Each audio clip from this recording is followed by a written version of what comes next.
Hey yo, I'm back and it's only been a week and maybe a day, I don't know, whenever this gets out. Hopefully it's been a week. How have y'all been? I've been doing swell, Reading shonen, having a good time, chilling here and there, a bit horny, a bit afraid at all times. We do what we have to do. So anyways, where did we leave off last week? Oh yes, that's right. Reading Shonen Jump. Let's skip all the preamble because I don't know if there is any and just jump right on into this week's rankings. Pretty interesting stuff this week. A bit of a spoiler alert. Most of it are sevens out of tens, which isn't bad. I mean, hey, seven is a great number. I love it. It's above five. That's pretty cool.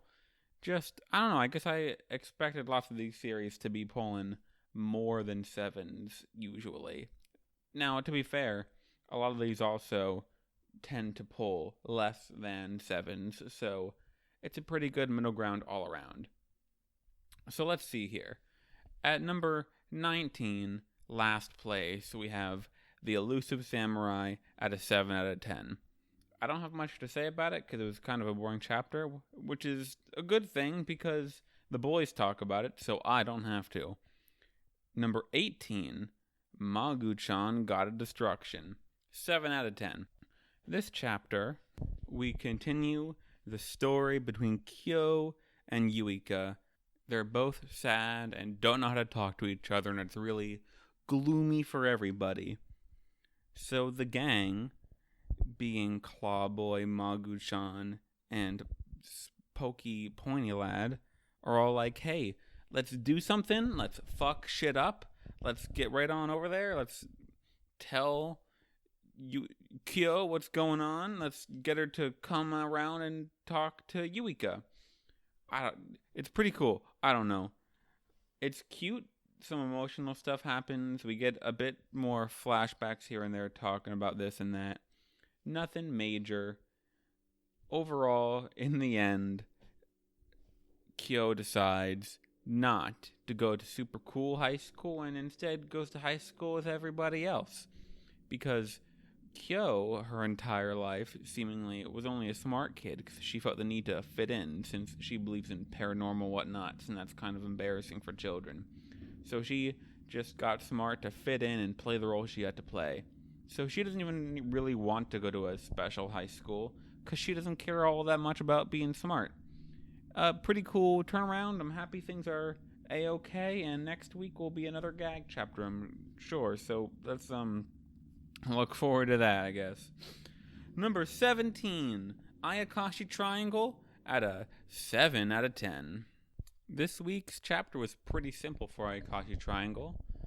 We open with a look into Suzu's mind. She's talking to child version of her about responsibility and how she has, this and that she has to do as the Ayakashi medium. It's pretty cool.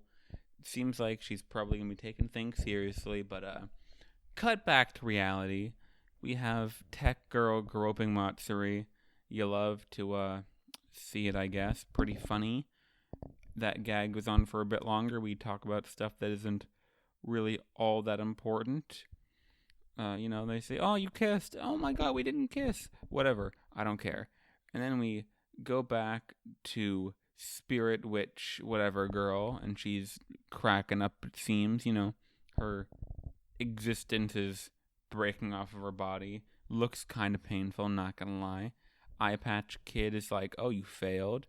And then Ayakashi Witch Ghost Lady is like, fuck you. Things will be fine. I know a guy who's pretty cool. Anyways, back to our gang, and Matsuri is like, I'm not gonna let that happen again. I'm so mad. I'm gonna win next time. And then Cat Ghost Spirit is like, didn't she kick your ass? And then Matsuri's like, fuck you. And then Suzu's like, Ayo, Shadow May is her name. She's my problem, and I'm gonna take care of it. And then Matsuri's mom is here too, and she's like, cool, I'm glad you're not gonna be a baby bitch, because someone has to take care of it. Please, take care of us, I guess. And then they're going on a walk, and they're like, how are we going to tell Garaku about all the bad stuff going on with May and all that? And then Garaku's like, actually, it's fine and cool. Don't worry about it. And then they're like, oh, geez, hi, Garaku. And he's like, hey, so just so you know, she's cool. Even if she's not who she used to be, I still love her, and I'm going to beat your ass. And then he uses his paint magic to fuck up Matsuri, so Matsuri can't use her little wind. And the chapter ends with it being like, fuck, what are we going to do? Pretty cool. I know I kind of gave that the play-by-play, but it is kind of a detailed and important chapter to get that stuff across. Although, assuming you read the series, I don't gotta tell you that, but I just kind of want to have reason to talk for a little bit. And that's that. Next is Roboco at 16th place and a 7 out of 10. This chapter is pretty simple, but pretty cool. I don't even have to look at my notes or look at the chapter to know what's going on. Really simple, great stuff between my boy, Gorilla Gachi, and Motsuo. Gorilla, Motsuo, and Bondo and Roboco are all hanging out and having a good time when Roboco's like, hey, I got snacks. Do you want this snack or this snack? And then Gorilla's like, I like this one. And Motsuo's like, I like the other one. And they're like, you like a thing that I like less than the thing that I like? Dun dun dun. And that kind of lays the path for how this chapter's going to go. The chapter pits them off against each other, angry, trying to convince each other of one thing being better than the other. Tricks ensue, crazy stuff. Some flirting goes on. You know, Gorilla thinks, wow, Motsuo is such a perfect, beautiful boy. And Motsuo's like, damn, Gorilla Gachi is fucking thick and hot and kind. I love him. And it's pretty crazy. They seem upset at themselves and at each other for not understanding how great they individually are and how great these different things are. It's wild shit going on. We go through several different kind of things of them disagreeing, you know, Tetris and Puyo Puyo, that kind of thing. It's funny all around. But then Bondo has an idea. He's like, I know. Hey, Gorilla Gachi and Motsuo, Roboco and I were just having an argument that we thought you could help us with.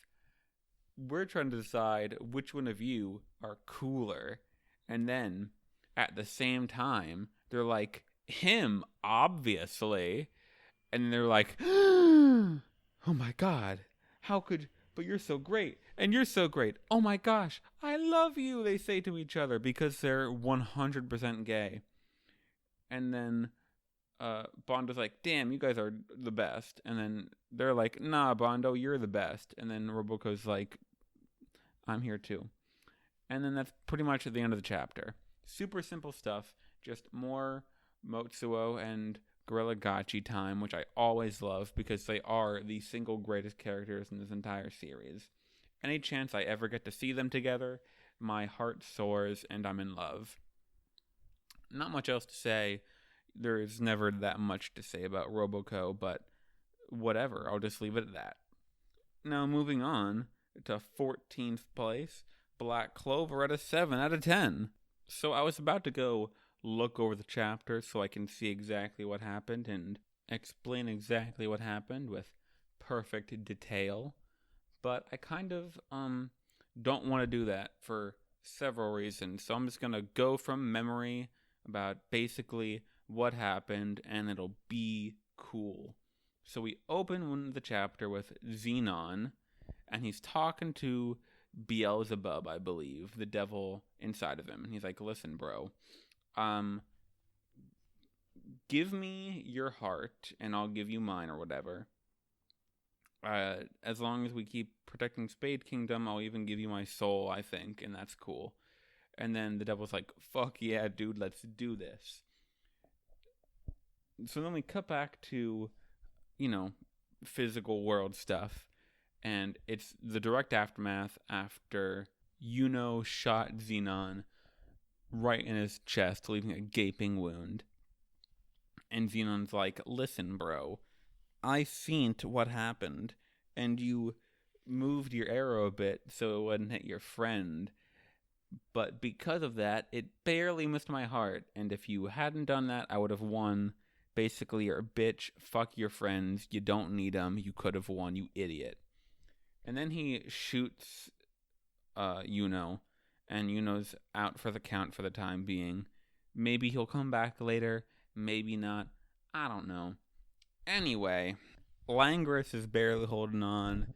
He's about to get his shit rocked by Xenon. When suddenly Finral shows up and he's like, hey bro, I'm here. I'm queer. I'm ready to steer this battle in the right direction. And Langris is like, oh shit bro, how you doing? And it's cool. And a few attacks happen, some basic battle choreography, not any crazy plot stuff or relevant information, so I'm not going to go blow by blow or anything. But we end the chapter with Finral and Langris seeming like they're about to team up and fuck some shit up. Oh yeah, well, there's a bit of information about how Xenon's magic thingy is not all that important. It doesn't affect Finral with his spatial magic. There's a bunch of spatial magic hoopla going on. Hey, want some art? Please explain that to me, because I know you will anyway, and whatever. But that's all there is to say about Black Clover for now. So let's move on right to number 13, Mashal, out of 7 out of 10. But we're not going to talk about that, obviously. 12, Dr. Stone, 7, pretty cool. 11, Red Hood, 7 out of 10. 10, PPP, 7 out of 10.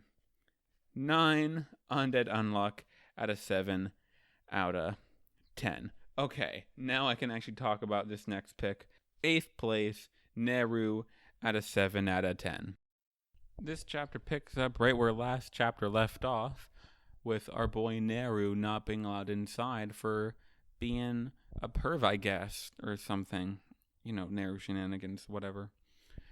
So it's decided that instead of sleeping outside, because you can't sleep in the big boy's house, he's going to bunk with some guy named Ryuzen, who seems like a total fucking slob, which is, haha, that's funny, that's cool. Seems like he is pretty lazy and doesn't care about shit. And even his senpai lady girl with the scar, who I don't know the name of, is like, hey, he's a fucking failure. He is like last in class, pretty much a loser, and then fucks off. So now we're alone with Neru and Ryuzen, and Ryuzen's like, what are you, a fucking nerd? Books and shit? Lame. And then Neru's like, oh, rude, but so you're a cool martial arts boy? You do some long range shit? And then Ryuzen's like, hey, don't talk about martial arts to me. And then there's like, so you're so cool with your martial arts, right? And then Ryuzen does some fancy needle shit that we didn't even like see happen. And he's like, I fucking told you not to talk about it. And that's pretty cool. He gets his shit kicked in a little bit, upperclassmen bullying going on, pretty cool stuff. And we cut to next day in class. Everyone's talking about their first night, and they see Neru all fucked up, and they're like, hey, yo, get in a fight? And Neru's like, yeah. And then we cut to after class, I think. I'm sure they talked about a little bit of something, martial arts related, but I don't remember it, even though I read the chapter twice. And Neru's, outside of his dorm, doing some training, and Ryuzen's like, fucking nerd, training and shit. And then Neru's like, I like to train. I'm doing my work unlike some lazy bitch. And then Ryuzen's like, fuck you. Also, why do you even do the thing you do? And Neru's like, to get stronger. I want to get stronger than my mentor. And Ryuzen's like, that's lame. What if you hit a wall? And then Neru's like, walls are for bitches, nerd. Knock that shit down. And then Neru tries to... He's piling rocks. For whatever reason, it falls over. And they fall over. And then Ryuzen's like, you dumb fucking nerd. Let me show you how it's done. He grabs a giant rock and then balances it on a tiny rock perfectly. And he's like, there's always a way to balance shit. Trust me, bro. I got this. And then there was like, wow, this guy's pretty cool. And then chapter 1 lady shows up and she's like, yo, Neru, what's going on? And Neru tells her what's going on. And then she's like, oh, Neru, you fucking clod. You didn't know? He was top of the class in his entrance exams. Dun dun dun. End chapter. So, this guy, Ryuzen, seems like, so far, the only cool character. I guess I like the lazy bum type characters, because I'm a lazy bum, and it makes me think, ooh, maybe I can be like that kind of cool guy, even though I will never be like that. And also, he just seems really cool. Needles are cool.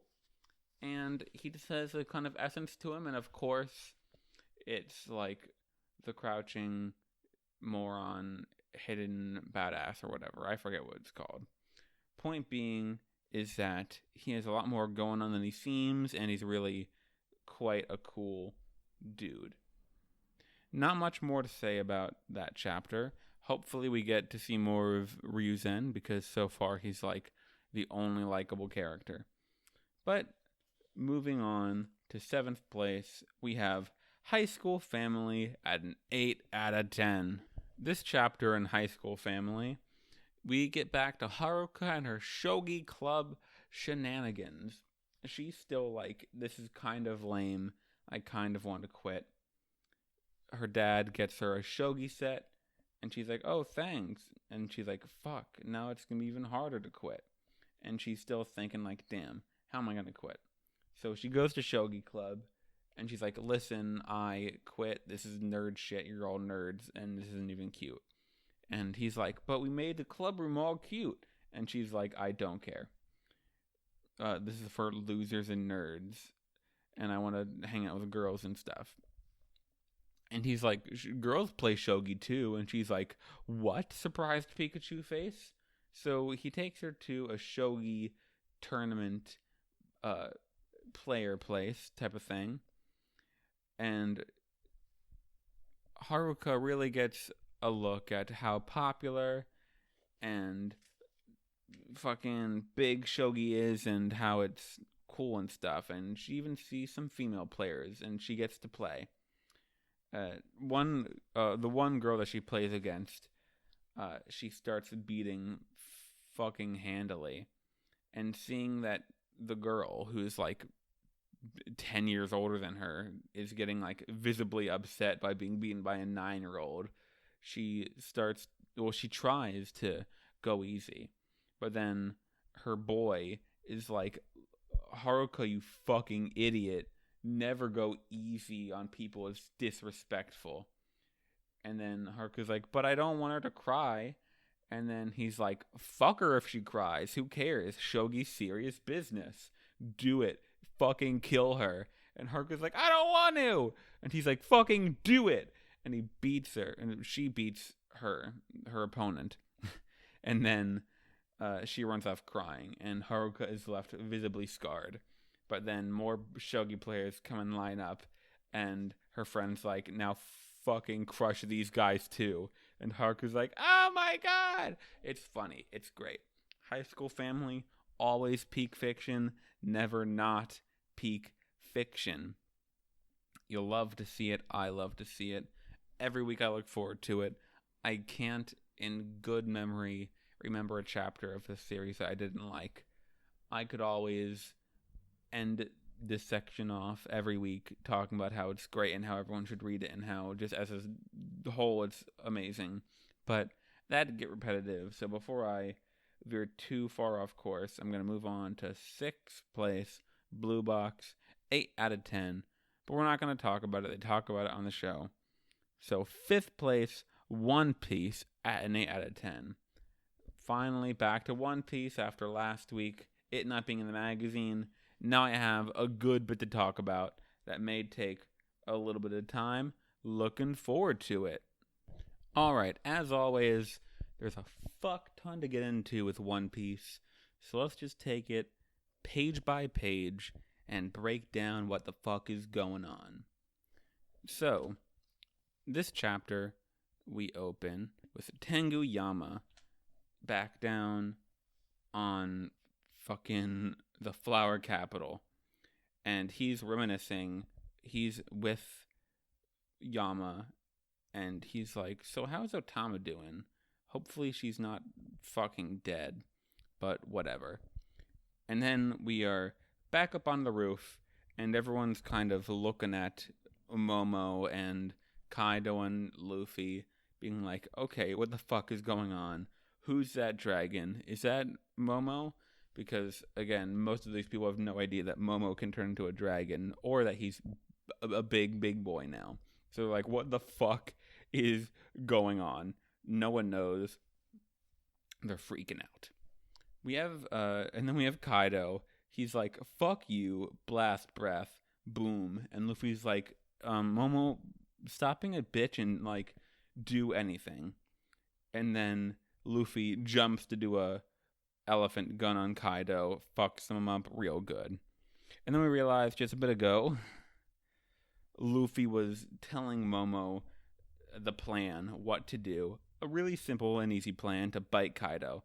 And he's like, no, I can't. And Luffy's like, fucking hell, stop being a bitch.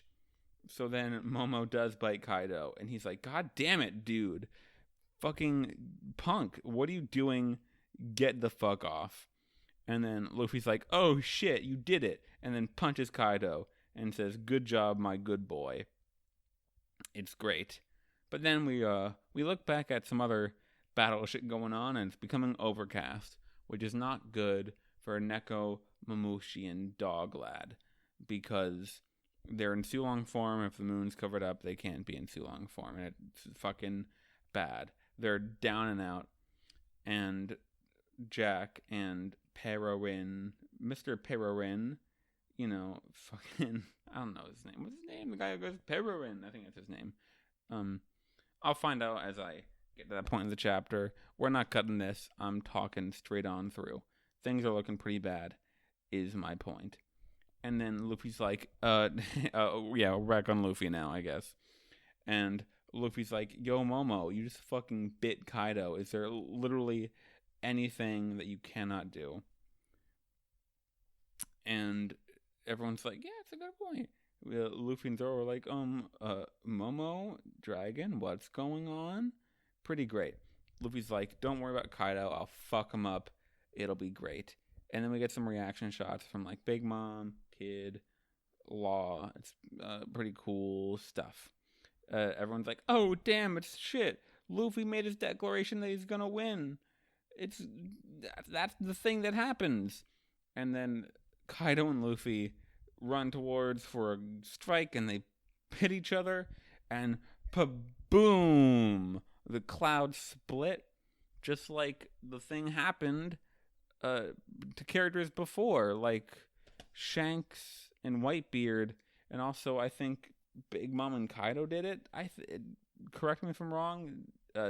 Some other characters did it, but point being is, it's only been done twice before, and by emperors, kind of making it out to be a pretty big deal that Luffy can do it now. We're in the end game, folks. It's crazy shit. And because they split the sky,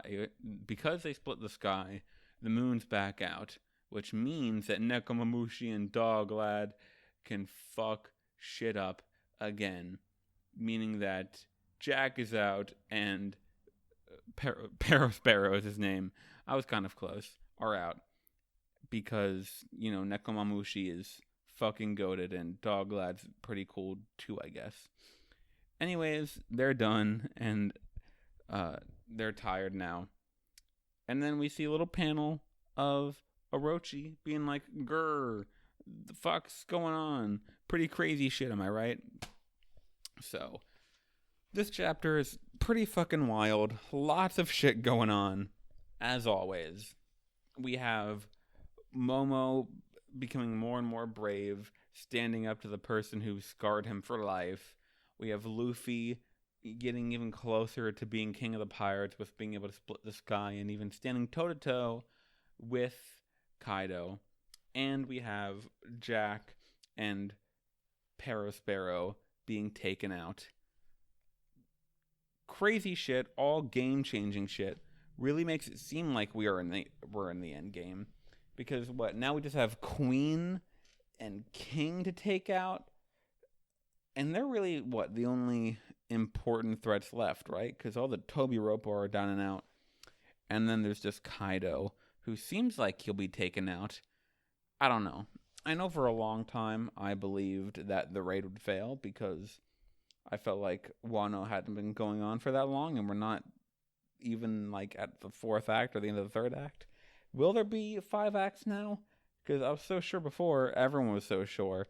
But now it's really, really seeming like it might not be. But I don't know. Who knows? That's really most of what's going on. I'm looking forward to seeing how things will pan out. I wonder when we'll see like adult form, like human adult Momo, and how much he'll look like his father. I want to see Zoro and Sanji doing shit. You know, I can tell you exactly beat for beat what kind of stuff I want to see next, but that's really just me, stalling for time, and I'm not going to do that for much longer. So let's move on to the next series, 4th place, Yozakura Family, at an 8 out of 10. Chapter 99 of Yozakura Family. We got a really cool, colorful page at the front of the family in a nice car, having a good time. Looks beautiful. I love the color work, but that's not really part of the chapter, so let's get right on into it. We open here with Taya waking up, and, oh, look at that, it's Kirichiro, but baby form? What's going on? Pretty crazy stuff. We spend a bit of time establishing, oh, what the fuck? He's a baby, that's pretty weird. And here's why he's a baby. Now let's move on over to the content. We have Kyoichiro. Basically, this chapter, he's going around to all of his siblings and, basically saying how proud of them he is and how far they've come. Because, keep in mind, now that he's a child, he only has the memories of him at that specific point in his life. And back then, the siblings were all way younger. And that's how this works, I guess. So we have all of them being like, OMG, you're so nice now. Ah, man, I'm so glad you're not a dick. And it's great. It's really cute. We have all like one-on-one moments where he's like praising them. It's so cute. I love it. But then Mutsumi is like, listen, Tayo, do not let him near the garden no matter what. And Tayo's like, okay, cool, you got it. We have a few more cute scenes of him talking to everybody. It's really cool. But now it's nighttime. And Kyoichiro's in bed with Tayo and they're talking. And Kyoichiro's like, damn, today was a nice day. And he's like, Tayo, my mom's dead, isn't she? And Tayo's shocked by this. You see, this version of Kyoichiro, his mother was still alive, but he picked up on context and seeing out a window into the garden that there was a grave, an unmarked grave, and flowers, and he got the picture. But he says it's okay, and Kyoichiro starts to talk about how one day he had a vision that his home might come to ruin at some point, and how because of that he had to become mature far quicker than he might have normally, and that is what led to him being such a weird and overprotective guy. And he could tell that from his siblings' reactions to him being like kind, base level, that he probably doesn't grow up to be a nice or kind dude. And he's okay with that because he knows it's what had to be done. But Tai was like, listen, bro, you're great, and we all love and respect and depend on you. Please don't even worry about it. You're super cool, and trust me, I'll be here for you as Mutsumi's husband and as your brother. We're here for you. Don't even worry about it. And Kyoichiro is like, thank you, and falls asleep, only to wake up the next day, back to normal, and not remembering anything. It's pretty wild. Some funny shenanigans go on. Not some, like, small shenanigans for, like, a page. And then we move on, and we see that their father is still alive, ? Pretty crazy stuff going on here. He also seems to have a picture, like, drawn pictures, cutouts of his children playing cards with him. So, a little cracked in the head. And then someone off screen is like, you okay there, buddy? And he's like, why, of course I'm fine. Very soon, I'll be able to meet my treasures. The apples of my eye, he says. So I guess he has some plans to go see the fam, which could be pretty fucked. So, great chapter. I loved getting to see a bit more behind Kyoichiro and his relationship with everybody, and seeing a bit of who he used to be before he became the, fucking psycho he is today. And also, he's just really, really fucking cute as a kid, and you love to see it. I didn't expect to see Dad back so soon, or at all, really. I kind of thought he was dead, although if he was dead, that would have been a bit of a underwhelming departure, so things worked out for the best, I presume. What's he up to? I don't know. He says he just wants to see his family, and, he doesn't say his family, but he's talking about his family. But he doesn't seem to have any malice. He never did seem to have malice. I'm not even sure if we know what his game plans have been. He's kind of just been fucking shit up. So we'll learn more about that later. But for now, let's just carry on over to number 3, My Hero Academia, at a 9 out of 10. Number 2, Jujutsu Kaisen, at a 9 out of 10. And our number 1 spot, fucking underdog of the century, Sakamoto Days, pulling into first place at a 9 out of 10. Sakamoto Days was pretty fucking fire this week. Crazy shit going on. I don't even know where I should start, so to keep things simple, I'm gonna start at the top. Here we have Shin and Lu facing off against this crazy motherfucker they met last chapter. Crazy Axeman who has supreme killer intent. It's crazy. He's going on and on about how he loves killing people who are interesting and having an interesting way to die and all that. Because death is really all this guy thinks about. And he's like, listen, bro, in movies there's always a dramatic death scene. So I want to give you a dramatic death scene. Wouldn't that be cool? And Shin gets a bit of a read into his thought process. And it's nothing but kill, and kill. And he's like, fuck, I don't know how to work with this. And then Killman proceeds to do some crazy choreography shit with his axe with a rope on it. Crazy action. Sakamoto Days always has the fucking craziest action. We have more action going on. You know what sucks about talking about Sakamoto Days specifically is that so much of what makes it so fucking great is that all of its action is stellar. But I don't have the chops to really talk about or break down action. So I'll just say fucking raw swag shit going on. Crazy shit. Shin and Lu are basically just on the run, trying not to die this entire time. Barely escaping death. And he's like, and then Killer's like, yo, you can read my mind, right? My thoughts are pretty clear, aren't they? And Lu's like, yeah, what's going on? And then Shin's like, all he's thinking is kill, kill, kill.